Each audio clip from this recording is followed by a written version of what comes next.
So to some extent, all of the major AI companies have made safety commitments of one kind or another that they have not kept, either in letter or in spirit. And I find that pretty disappointing. We're going to have this moment where OpenAI, DeepMind, Anthropic, some other group has trained a really scary, capable model, and we're going to need to roll the dice on, well, it's really, really capable, but surely it wants what we want, right? And what will be the best evidence we have at that point of whether it is aligned enough to use? I think there are a lot of not great arguments that get made both against the risks and for the risks. And I want to offer an alternative to those. Hi, everyone. You're listening to The World Can Be Better. My name is Frances. For this episode, I wanted to find an AI expert and make them sit down and explain to me why some people are so worried about artificial intelligence. This is a very buzzy topic right now. There's definitely no shortage of news stories talking about AI. And you really do hear a range of concerns from people saying AI is going to take all of our jobs to people saying AI is going to cause human extinction. So lots to talk about. Today, I'm very lucky to be talking to Steven Adler. So he's a former safety researcher at OpenAI, which is the frontier AI lab behind ChatGPT. And he worked there for 4 years on a range of safety and policy topics, including leading the dangerous capability evaluations team. So Steven now writes his Substack, which is called Clear-Eyed AI, and he talks about the development of very capable AI systems and how we can make AI go better. And it's a great Substack. It's super accessible, and he just has so much both technical experience and industry experience. So worth checking out for sure.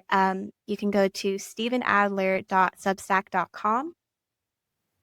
And in this episode, Steven sort of takes us through the problem of artificial intelligence, if you will. He talks about kind of concerning behaviors that models are already exhibiting today, and then also some concerns around future risks that they could pose. He just has a ton of really good insight.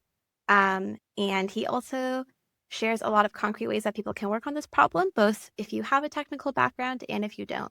So I really enjoyed this conversation, and I'm excited for you to listen. Okay. Yay, Steven. Thank you so much for being here with me and for doing this podcast. Of course. Thanks for having me on. Yeah, absolutely. First, I really just wanted to kind of set the scene of the problem that we're discussing. So you're obviously an accomplished AI scientist, and you're currently worried about risks from AI, but certainly not alone in this worry. And then I think people who have been paying any amount of attention to kind of tech or news or whatnot have heard probably AI concerns, mostly often things like misinformation, AI taking jobs, this kind of thing. But there's a small group of people who are also very worried about catastrophic risks from AI and potentially even full-on human extinction.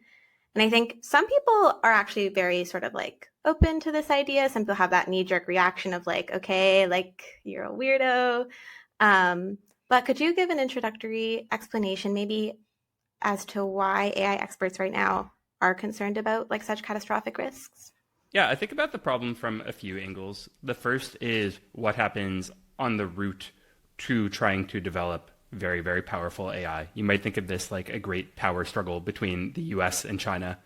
So there's this narrative currently that these countries are in a race to be the first to get the world on their form of AI, and that this will lead to their supremacy in one form or another. Obviously, whichever country gets there first, maybe the other has concerns about this. And so will there be some sort of military conflict that goes very poorly on the way? The second is, what are the actual impacts of the technology? I think the simplest way to explain this is that intelligence is very, very powerful. And today's AI systems don't seem like they are smarter than humans on the whole. You know, they make all sorts of embarrassing mistakes. They make up information. They get basic math wrong. But them not being much smarter than humans today doesn't mean that they won't get there in the future. And in fact, I think there are just very good reasons to expect this. Many in the field expect this. And if something is much smarter than you, it can potentially outsmart you if it has reasons to. The third, so not just risks on the way, risks of the technology itself, there are also these broad challenges of how might society change on the heels of it.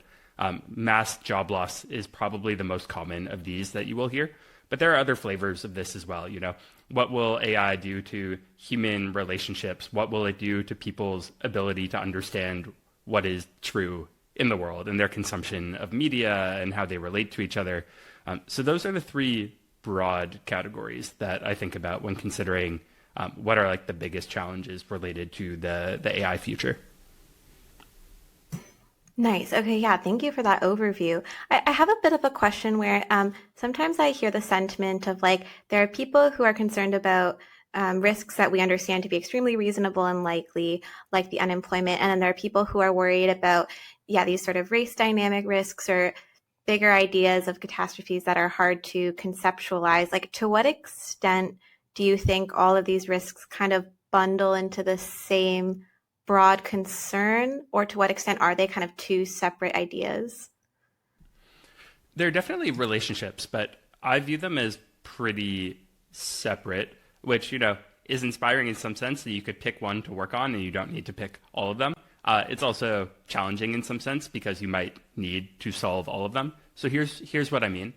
The race dynamics, the competition between the US and China, and the idea that in a battle for who will get to certain forms of AI systems first, maybe there will be conflict between them. Commonly, this is envisioned as a conflict over Taiwan, which obviously has a complicated history with China. It is the source of a lot of the computing power that companies use to build these AI systems today.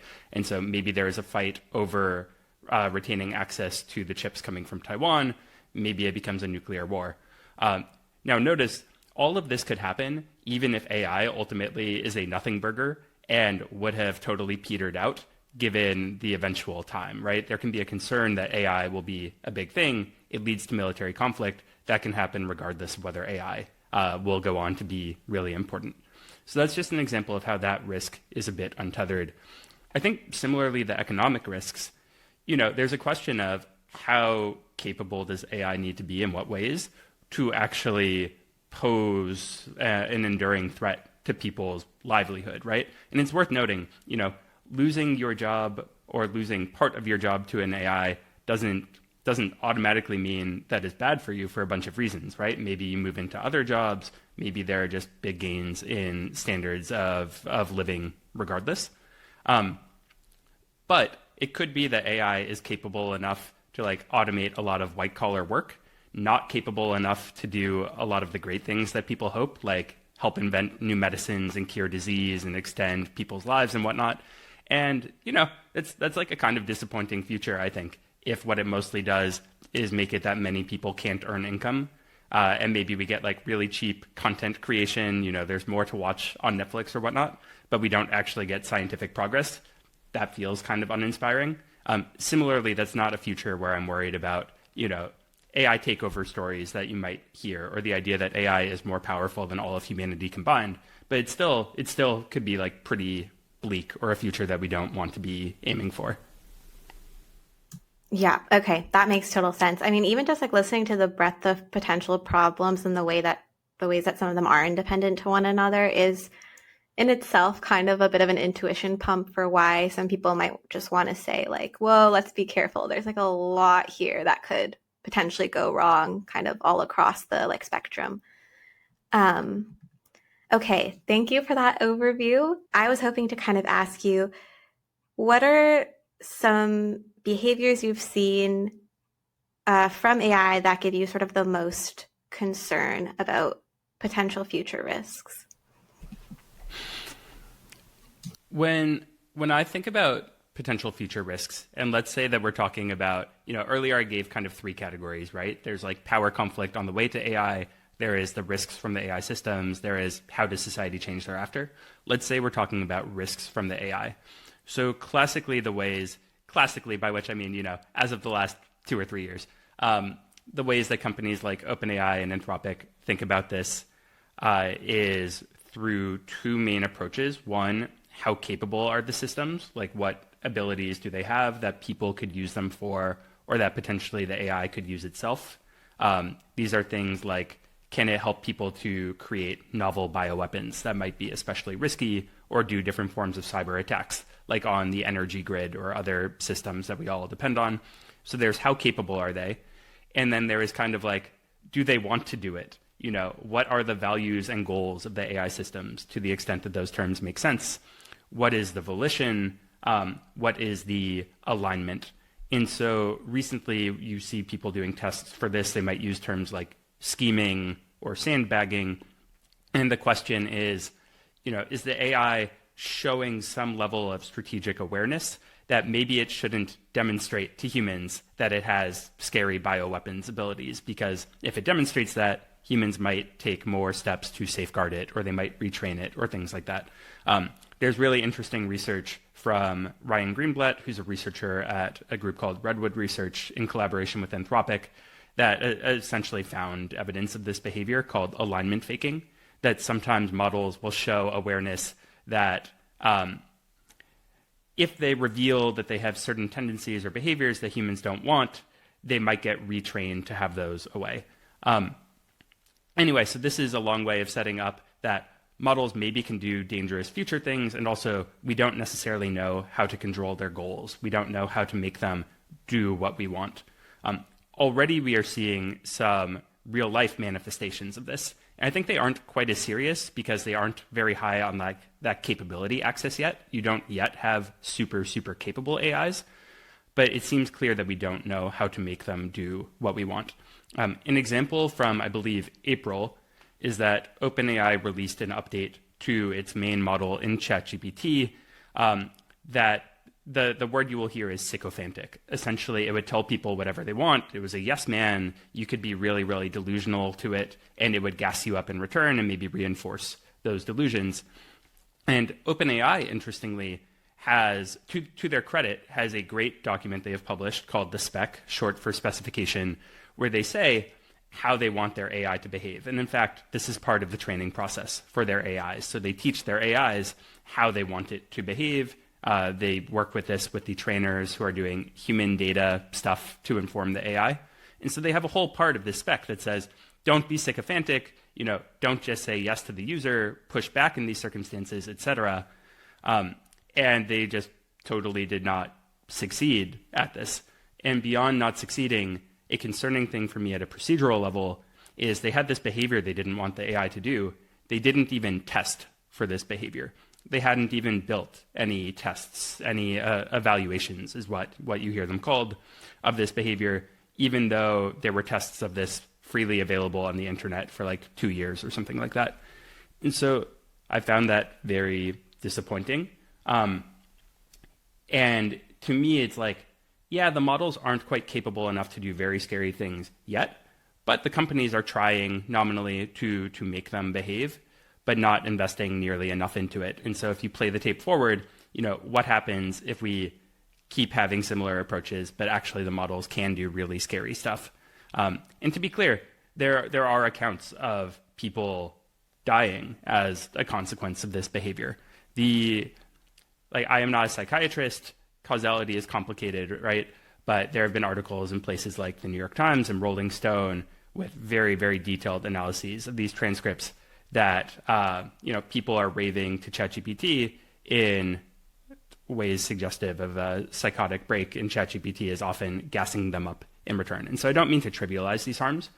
These harms can be real, and also they could be much worse in the future. Yeah, that makes a ton of sense. And I think one thing that always, one, it's very scary already to kind of think about the fact that there's no knob you can turn to make your AI do something different. You are kind of trying to interact with this entity, if you will. And yeah, you cannot succeed in changing the model's behavior.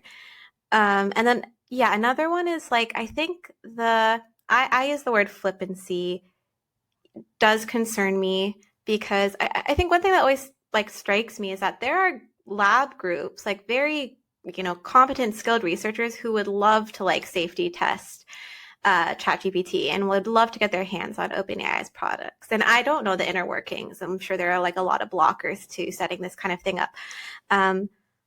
But it does feel concerning that there are all these tools available, and then OpenAI, moving forward anyway. Do you have a sense of why that happened, what the rationale kind of was there? In terms of the sycophancy issues? Yeah, just kind of maybe not testing for it and then perhaps having, I think, correct me if I'm wrong, some awareness that this might be happening, but like releasing Mhm. the model anyway. Yeah, I am not really sure. Like OpenAI published an initial retrospective on what happened that didn't really share very much detail, and a bunch of people complained about this online and said this doesn't really share very much detail. And a few days later, OpenAI released a second retrospective that shared a bit more detail. It's totally possible, by the way, that they had always planned to share more, and that the first was kind of like a band-aid solution. Who knows? But an interesting thing about this is it sounds, I think, from the second retrospective, that OpenAI actually did hear complaints from some of their testers about this. But it wasn't really measured, right? It was kind of vibes based in some sense that the AI was kind of acting off or weird, and it wasn't formalized in terms of some quantitative thing because OpenAI hadn't invested in these evaluations. And so I'm not sure exactly why the decision was made to roll out the model anyway. It sounds like OpenAI had some metrics that said on many other bases, users did prefer this new model, and that's like a thing that goes into these decisions. Which one does the user prefer? An interesting thing that has happened since the GPT-4o sycophancy, by the way, is that last week, OpenAI released their latest frontier model, GPT-5, and it caused just kind of like a firestorm on Reddit of all these people who supposedly they had been upgraded, right? They were using GPT-4o before, and now they were getting GPT-5, a much, much more capable model along basically any axis. But many people had formed really deep emotional attachments to the GPT-4o character. And so there was an Ask Me Anything session with Sam Altman on Reddit where overwhelmingly people were asking for their companion back, to bring back GPT-4o, to let them have a choice. And OpenAI has since restored this for at least some percentage of users. I'm forgetting the specifics. And now to be clear, like, the people sometimes in these really, really serious AI risk stories have components where AI exerts a big pull on people and it manipulates a bunch of people to get them to do its bidding and whatnot. And like, I both don't think that is necessary for very serious AI catastrophes, and I don't think that's exactly what is going on in this case.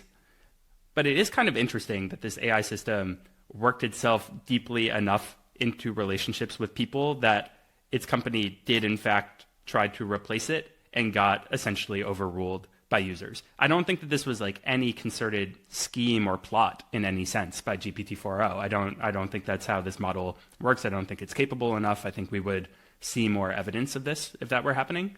But it is kind of an existence proof that this type of thing is possible if a model does want to aim at it, that in fact you can make your users really, really beholden on you to places where they will object if someone tries to replace you with a different model. And so I don't know what we do with that, but it's a little spooky to see.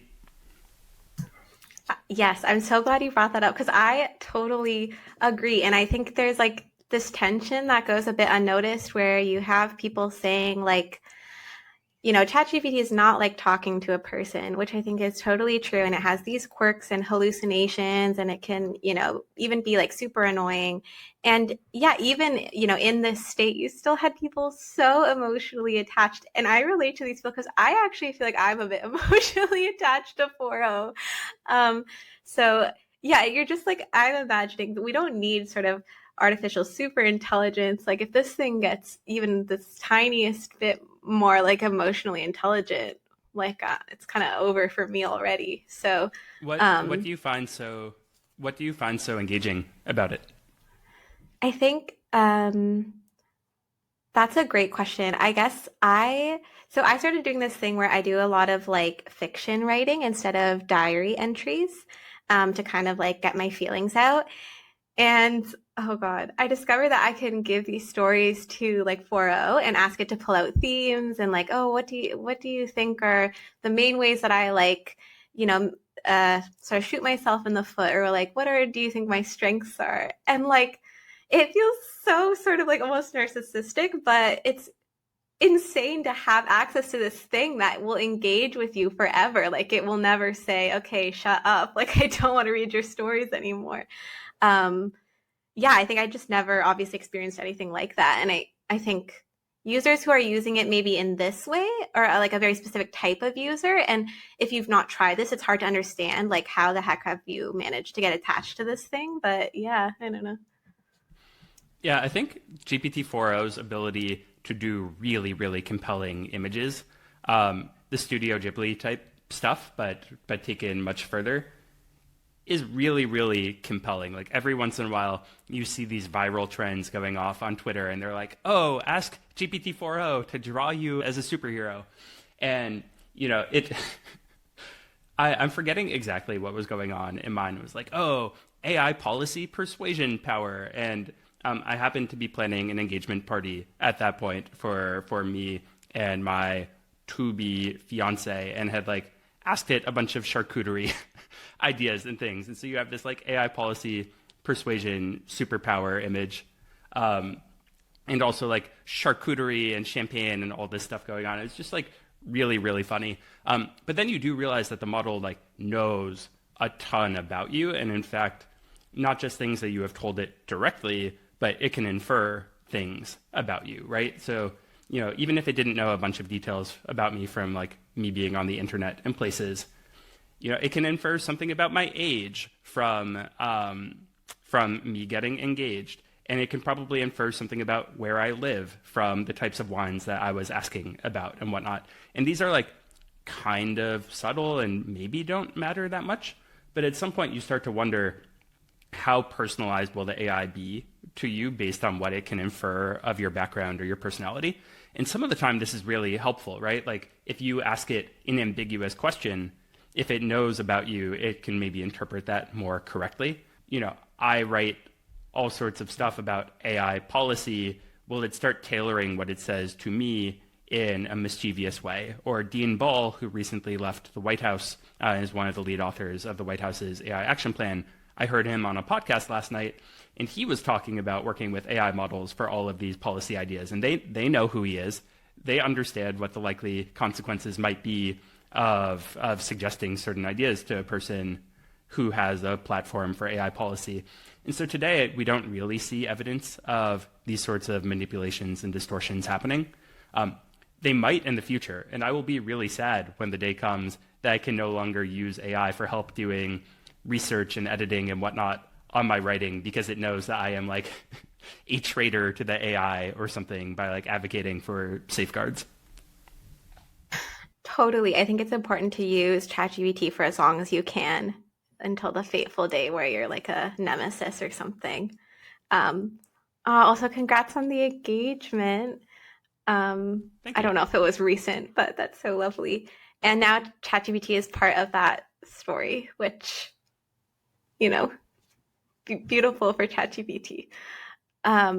Okay, nice. Now I'm just so curious to hear about your background, how you sort of got to where you are now, like built up your view of the potential problems. Yeah, I stalked you on LinkedIn, and saw that you got your master's in computer science, I believe. But I'm kind of curious, like from that point, how you then eventually got into AI and eventually to OpenAI. I think the short answer is I got like remarkably lucky in a bunch of different ways, but also put myself in position to like hopefully capitalize on that when it happened. And so I did the master's in computer science at the same time that I took my first like real job in AI, which is like a whole story in itself. But I was offered to join this organization called the Partnership on AI as their chief of staff. For people who are familiar with the Frontier Model Forum, this is kind of like the proto Frontier Model Forum. It is a nonprofit designed to help companies and governments figure out how they should and shouldn't be using this technology and try to make it all go better. And I got offered this at the same time that I was applying to grad school because I had decided I wanted to deepen my technical background. I had taken like a few computer science courses in undergrad. Like I had taken an undergrad AI course.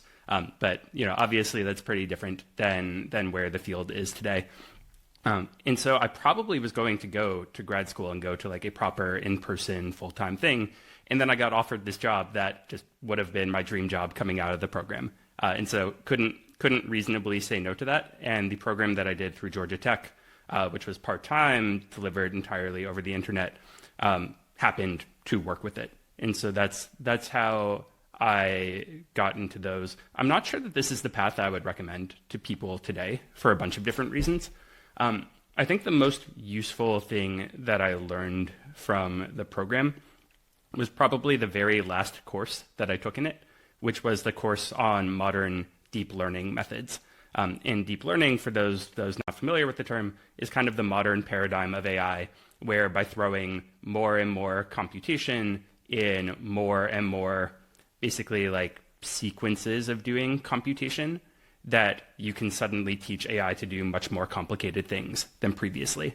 And I think wrestling with how does that actually work? Like, how do you do this magic of very complicated computer math that at the end of it results with an AI that can talk and, at least seems like it thinks, was really powerful, in particular thinking about the idea of the relationships between what data you give the model and how you tell it whether it did a good job on what it expected to come thereafter. And I just started seeing this metaphor a bunch throughout the world. So for example, how do organizations learn from whether their HR policies are going well or not? And they get feedback back from employees, and that sends a signal back up the chain, and then they try something new and they get feedback again. And I don't know, maybe this is a very computer nerd way of thinking about the world. But I felt like it really actually changed how I see a lot of things in a way that I wouldn't have expected for just a math and computers course. Nice. Yeah, that makes a lot of sense. Okay, so you go from then a chief of staff role, which is, I'm assuming, a bit more like operations, managerial type stuff, and then you end up joining OpenAI and doing technical research, if I'm correct?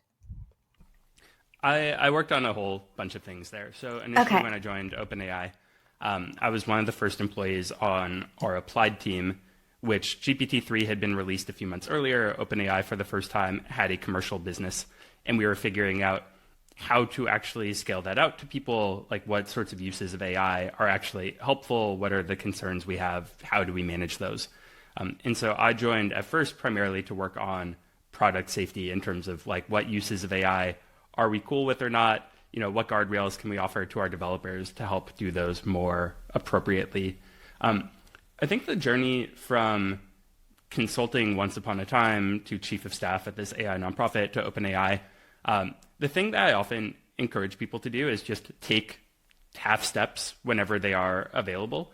Sometimes people will ask me how to make really, really big pivots, like going to work at an OpenAI, without having worked at an AI company previously, or maybe they're coming just fresh at it from finance or consulting or a more classic build career capital starter role type thing. And I don't know, it just seems really, really hard to make work, especially as these companies have gotten more mature and specialized and kind of have their pick of people with a lot of specific experience. But often, you can make a small step in the direction that you want to go. Maybe you don't change function and industry at the same time, but you change one or the other. Or maybe you can't go work at one of these companies directly, but you can work somewhere that partners with them very closely, and it's a smaller company. And if you do really good work there and meet people, that is a way in.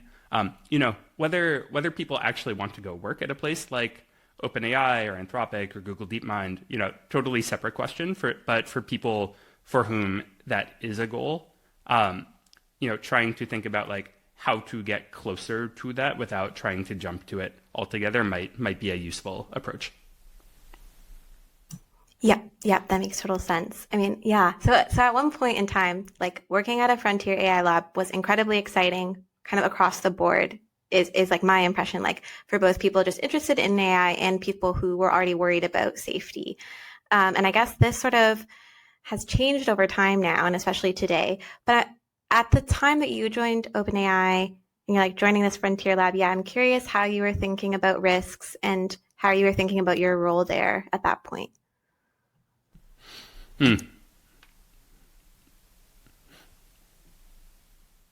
Yeah, I'm not sure exactly how to put it. I feel like super, super torn about my time working at OpenAI still today for a bunch of different aspects of it. Like, I want so badly in my bones for the different risks of the technology to like not be real because, I didn't become interested in working in AI a decade ago specifically from a risk perspective. It felt like wow, this could be incredible. Think of all the ways that people could use this and all the ways that the world could change. And then as I got deeper and deeper into it, I realized, oh, actually, the idea that we might be on a collision course for very serious risks and not taking it seriously enough might in fact be the dominant factor here by like quite a lot. The thing that happened that led to me applying to OpenAI in that specific moment, because OpenAI had been on my radar for a few years. I had met different people there. I had talked with them a few different times, like considering whether to apply for a position. But the really magical moment for me was a demonstration of GPT-3 that someone tweeted out, where they asked GPT-3 to create a calculator like in the shape of a watermelon and then in the shape of a giraffe, and they just pushed a button and it went from green and pink to like elongated and yellow and brown. I was like, whoa, how did it possibly do that? And it felt like the technology was finally reaching this magical state. I think a transition for me probably happened around the time of OpenAI's initial Codex product. OpenAI has a long history of not being very good at naming things. I think that OpenAI has had like 3 or 4 different products now that are called Codex. But essentially, this is the first model that could write code more natively. It became part of a product called Copilot with Microsoft. There was like a deep relationship between those 2 companies. There still is. And I don't know, it just really struck me that the technology was not slowing down. It had felt more uncertain in my mind about maybe AI will progress to some point where it is really, really useful, but we don't actually have to worry about it super exceeding us. I don't know that I ever like deeply believed this intellectually, but that was just kind of the feeling maybe. And with each successive jump up in abilities, again, when GPT-4 came out, it really felt like, wow, these trends don't seem to be stopping or slowing. And, this demands like a very, very serious response that unfortunately I don't think the industry is really matching at the moment. Yeah, absolutely. One thing that always like stands out to me when I talk to like people in your position, like AI experts who were originally so excited about AI, and even this, yeah, there's this kind of almost like childlike, oh my God, this is so amazing. And then sort of eventually switching into a much more safety concerned outlook, there's just this like deep sadness that jumps out and this sort of deep sense of like, this sucks. Like I would do anything to not worry about this. But like over time, I have like gathered information and this is sort of where I've come to. How I'm really curious to understand then sort of maybe the culture being at a frontier lab at a time when maybe you yourself are like getting more worried. I assume leadership, as I understand it, was not really projecting worry. Yeah, I'm curious how correct that impression is and like what it was like to kind of navigate. For a lot of my time there, I felt like OpenAI was approaching the problems with like the requisite level of seriousness and that there was a ton of momentum. Sam Altman testified before Congress, I want to say, in like maybe it was March of 2023. And I thought like did a really, really great job of talking about the risks and the gravity and like a bunch of ideas that had been coming out from my broader team led by Jade Lung. Like this could be really, really serious. We need to kind of get a handle on what are the players that could potentially build really, really powerful AI systems. We don't yet know how to control these. It's important that no one, including us, build one of these systems before we know how to control it. And I'm not sure exactly when the messaging from OpenAI changed. I've been wanting to like go and try to figure out a timeline myself. It certainly no longer feels like this is the messaging. The claim that gets made, Sam wrote an essay about this called The Gentle Singularity. I think to some extent Mark Zuckerberg is making a similar point in his personal super intelligence essay. The claim is something like, the world has changed less than we might have thought it would for how powerful the technology is to date. Like maybe this won't be so crazy after all, and humans are adaptive, and like whatever the power of technology, we will be able to handle it. I just don't think there's good reason to believe this. Like I actually agree that the world has changed maybe less than you would expect for how capable today's systems are. I think it points at a real gap between the capability of AI systems versus how they get integrated into society, right? Like many businesses have not yet fully adopted AI. They might claim that they do, right? They might have hype reasons to say, oh yeah, we've replaced 50% of our work with AI or whatever. I don't believe that in the sense that they are conveying. But, there can be this gap and still we might wake up one day and say, oh, actually the world did change in pretty remarkable ways after all. Yeah, totally. Yeah, we're at the sort of point in time where, to what you've just said, you have to adopt AI systems and work them into your flow yourself, or work them into your organization, or whatever it is. But theoretically, you can imagine getting to a point in time where AI can essentially work itself into things, or like has more autonomy. So you've since left OpenAI, you're doing your own thing, you're writing on Substack. What are you hoping right now in terms of safety? What are you paying the most attention to? What kind of work do you want to see? Yeah, just like anything in that kind of realm. The main thing that I'm trying to do is get AI companies and governments to have more reasonable policies and practices around AI safety stuff. And there are a bunch of ways that I am trying to make that happen. One is using my taste or judgment or experience from working at one of the companies. I want to offer hopefully like clear, accessible explainers and synthesis of what the risks are, some novel ideas for how we might handle them, and make the case that this is really important. I think there are a lot of not great arguments that get made both against the risks and for the risks, and I want to offer an alternative to those. A second thing that I want to do is bring more accountability or awareness to how safety is and isn't working today. So to some extent, all of the major AI companies have made safety commitments of one kind or another that they have not kept, either in letter or in spirit. And I find that pretty disappointing, right? Beyond the evidence that we don't yet know how to control the systems at an object level, I just don't see us operating with the rigor or seriousness or like deep commitment to doing what is right that I think is necessary to navigate through this space. And so that's disappointing, but trying to do what I can, trying to find things that are not being kept and amplify those to hopefully have them be done differently. I do some amount of original empirical research, mainly in service of explaining and demonstrating risks where I think that they otherwise feel abstract, and I kind of think about it and I'm like, I bet there's a test here to be done. Like, I wonder if it would find anything interesting. And I've written a few pieces like that. And then beyond my direct writing, I also do some amount of journalistic education. Many people are journalists at bigger publications with far larger platforms than I have. And, I'm honored, I guess, to be in a place where people want to ask me about these risks and what they mean and connect them to the bigger picture.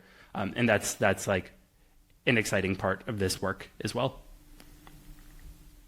I'm so glad to hear that. And I think you are really in a unique position, just having had the technical experience, and then now being so open to talk about this stuff. I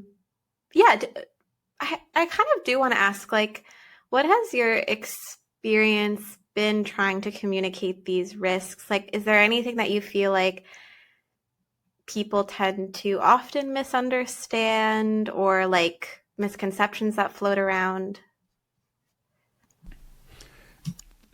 There are so many, like, again, in both directions, right? Like, I I struggle to have a good graph in my mind of like what are the claims made and what are the implications thereof. Often people make claims that I think might be true, but just don't imply what they think they mean. So here's an example of this.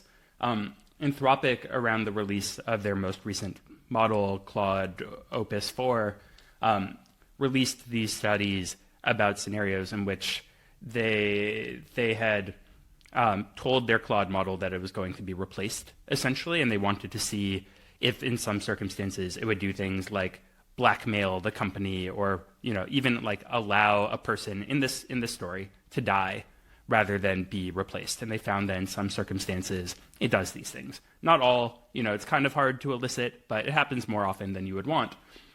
And people will rebut this research by saying things like, oh, well, the AI is just role-playing, like it knows that it's in a story. And it's like, well, maybe. I'm like not 100% confident of that. I think there's a good chance it's true. But even if it is true, to me, that doesn't absolve the risk of the danger, right? Like, what if we have an AI deployed in a really important way and it mistakenly thinks it is in a story of some sort, and so it behaves in an unhinged way, and it turns out it actually was deployed not in a story. And there are all sorts of objections along those lines, right? Like an AI role-playing does not negate that there might be actual serious harms. And more broadly, to the extent that the AI companies don't want it to behave that way, even if it is in a role-playing mode, it is still evidence that we don't yet have good enough control methods for leaning on the AI and making it not do these things. And so that's one example. I think people sometimes correctly notice that futuristic AI stuff feels like a storyline from sci-fi because, it is, in fact, a common subject in sci-fi. To me, that is not strong evidence that these risks are real or are not real. But, it's like a very, very powerful meme. Okay, before I sort of let you go, maybe my last question is, what general approaches to safety are you basically most excited about? Do you still have any hope in labs regulating themselves? Are you really looking to governance? How important is public opinion? This type of thing. I have a lot of uncertainty about the European Union's code of practice for the AI Act. It felt like until quite recently, the state of AI regulation could be accurately described as there are essentially no laws governing the safe deployment of powerful AI. It seems to me like the code of practice has probably changed that. And in fact, a number of the leading AI companies, though not all of them, Meta notably, has not signed on to the code of practice. But the others have mostly committed to certain safety practices and sharing certain information with the EU's AI office. This is an improvement, but I think that we could use more people really digging in to understand what is in the code, what does implementation look like in practice, what are the gaps. I think really highly of a bunch of people who worked on this, to be clear. I'm very excited that it passed. I do think we have a longer way to go, especially for people in the US. I think there's this broader question of what jurisdictions will be looked to, and for whatever reason, Americans are kind of allergic to the idea of following Europe's lead on technology law. And so will it be federal? Will it be state level? There's a lot of lobbying going on. I find it all a little hard to parse, to be honest. But so I think digging into the code of practice, or for people who live in Europe or want to work for the EU in one way or another, that could be a really high impact thing to do. Another thing that seems really worth doing is groups like Apollo Research, which I think really highly of. They're one of the leading groups on evaluations for scheming, these AIs that are kind of strategically aware and tricking their developers. I saw recently that they are hiring for science communicators who don't need to be deeply technical themselves, but they want to think through what certain demonstrations mean, how to have them be clearly understood to general audiences. And so to people who are interested in these topics, but maybe they don't have a deep technical background, that actually can be quite an advantage because you are still like a normal enough person to model in your head how normal people think about these things. And, most people in the world are relatively normal. Anyway, we need like a bunch more help of explaining what certain results mean and putting these into context and making them compelling. In terms of, I don't know. If I play the tape forward, right, it seems like capability evaluations are going to get reasonably good. They're already like reasonably good, in part because when AI companies want to train more capable models, they want benchmarks that measure the model capabilities. And so this is kind of incentive aligned, right? We should expect over time companies to form pretty good measurements of how strong their models are. This piece about, do the models have the right goals or values? Are they aligned? Like, what is the volition inside the model? I don't expect to be incentive aligned, and unfortunately is a much trickier conceptual question to unwind. And so I'm not sure what the solution to that is, but that feels like a neglected area in the problem space. And in particular, if you like really, really play the tape forward, right? If you anticipate, like I do, that at some point in time, the AI systems will get to a really scary level of capability. In the event that they weren't aligned, maybe they will be, maybe they won't. We're going to have this moment where OpenAI, DeepMind, Anthropic, some other group has trained a like really scary, capable model, and we're going to need to roll the dice on, well, it's really, really capable, but like surely it wants what we want, right? And what will be the best evidence we have at that point of whether it is aligned enough to use. If this happened next week, I think we're in like a pretty bad position. Like I don't think we in fact have good ways of measuring this. And so for people who want to like think carefully about this problem, want to like read other people's write-ups of their evaluations and scrutinize them and make suggestions, like this all seems very useful. A more like general thing that I will suggest is I do think like just not enough people in the AI field are diving into the primary source documents and like actually carefully reading a company's system cards. And these are like totally accessible if you are willing to put enough time into it, where enough time is just like a dozen hours. I'm not sure exactly, but you might be surprised by how much progress you can make by just reading like 3 to 5 primary documents and how few other people will have done that. And you will just start to notice trends across these that will inform your own view of what problems are important. I would encourage people to write on the internet about these. You can be anonymous if you want, like you don't have to have it be under your name. If anyone listening to this does write a post about something that they find that they think is interesting and wants feedback, I am happy to review it. There are a bunch of ways to send it to me on the internet. I'm sure you can find one of them. But yeah, just broadly, I want to encourage more people to get involved in this. Not necessarily from a technical perspective, although that's useful too, but just like being a smart, conscientious person who cares about these things, I think can get you surprisingly far. That was such a good answer. That was amazing. Okay, lots of stuff to think about. And yeah, it's so nice to often we think about, or when I hear about AI safety, it's like you're going to go into policy or you're going to be an AI researcher and this is how you're going to try to work on the problem. But yeah, it's interesting that there are a lot of opportunities in communication or even just like reading things carefully. Yeah, okay, Steven, thank you so much for talking to me and for giving this overview and everything. And yeah, I really enjoyed it. Thank you. Yeah, thanks for having me. If people want to hear more or follow along with my work, feel free to check me out on Substack. It's just my name, stevenadler.substack.com. And, I'll see you on the internet. Yes, that's where we all go eventually. And I'll definitely link to your Substack. And you're also on Twitter. And yeah, wherever else to find you. I think those might be the 2 main places. LinkedIn, of course. Yeah, okay, thank you.